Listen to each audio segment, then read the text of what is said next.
Brandur is from Iceland. He's a painter, an entrepreneur and venture capitalist. He's also paralyzed from the neck down. This is the story of how Brandur mysteriously became paralyzed in his mid-20s, what was going on in his mind as it was happening, and a man named Gisli who invented a way for Brandur to fly. We're on our way to meet up with our friend Brandur, who's from Iceland. Brandur gets the chance to go paragliding with Gisli just once a year. Today could be his second time flying ever. But before we jump off a cliff, we need to meet him. Hello? Just come in. Hey. Hi.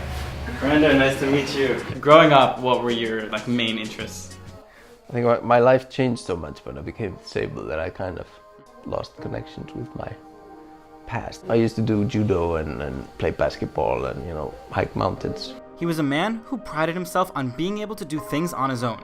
Then, about a year after a trip to Peru, he began to mysteriously lose his mobility. Maybe I got a tick bite, and maybe I had a dormant Lyme disease. It was strange. I would run normally, and then after maybe half an hour of exertion, my right leg would start just not responding. So I'd start tripping, and then it went to my left hand, and my left leg, and then one day, it was just always there. That took maybe about 5-6 years. So it was a very slow, gradual kind of process. And nobody knew what was going on. I just come to accept the fact that I was about to die. The thought that it was about to be over was comforting. Why is that? It was because I experienced myself as a burden on the people around me. I'd lost all the things that I used to kind of build my ego upon. I was a strong, bulky Viking guy, and now I was this, weak, paralyzed dude. So I'm 36 today.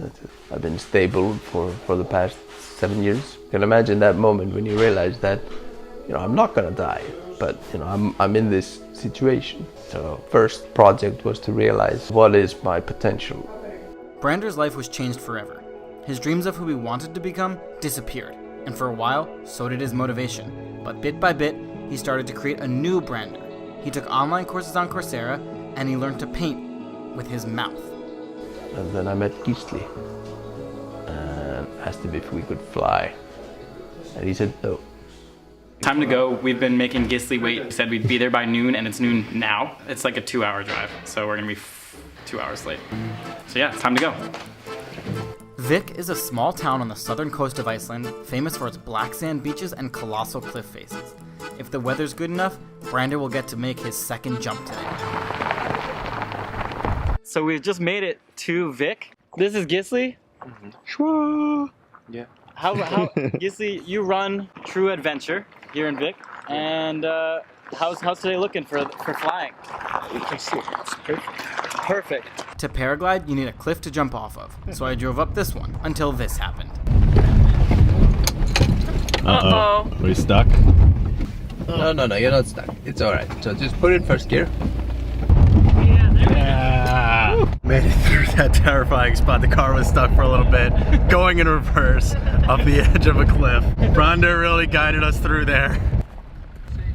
This is the flying chair that Gisli and a team of engineers built for Brandur, but it almost didn't happen. Gisli is the kind of guy, he just, produces stuff. If you get him motivated on a problem, he just snaps his fingers and somehow creates solutions. So when I got this idea that I wanted to fly, I contacted him, and he said no. And I said no in the beginning. It was hard to say no, so I put my mind into it, and the day after I called Brandur and told him it's doable. That small decision led to an 18-month journey, working with a team of aerospace engineers to design a chair that would allow Gisli and Brandur to fly together. What was going through your head the next day that made you change your mind? My mind changed in the middle of the night. I didn't go to sleep until I just decided to do it. I felt super bad to say no to him, because he's the same as me. He's adventurous. We connected completely right away when we met, and I saw myself in him. What was the main drive, I think. How are you feeling right now? Great. As the girlfriend. What do you think?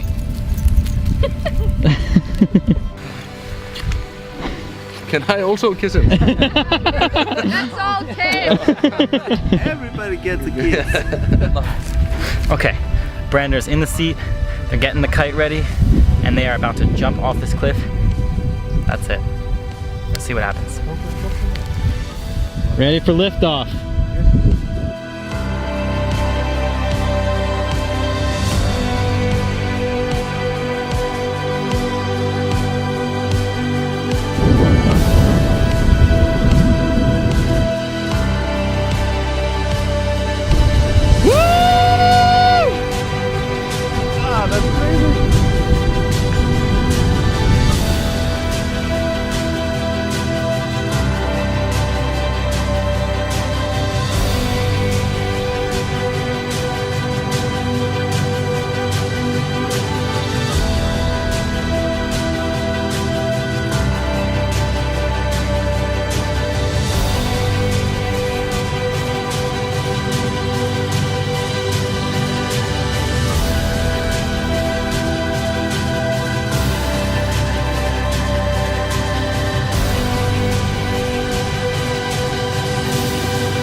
You've been down here for a minute. How was it? Very nice. That was amazing. Yeah. That was so cool. I'm so impressed. I feel sorry for myself.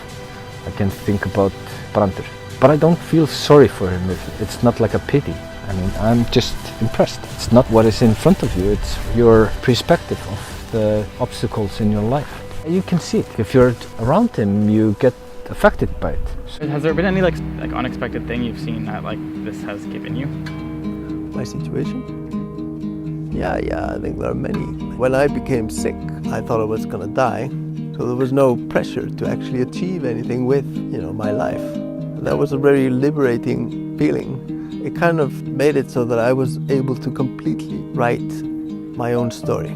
So I got to ask myself, who do you really want to be?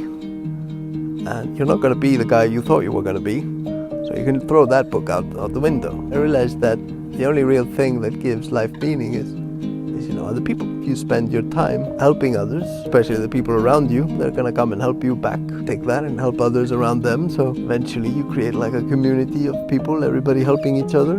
So this disconnect from my past was quite cool.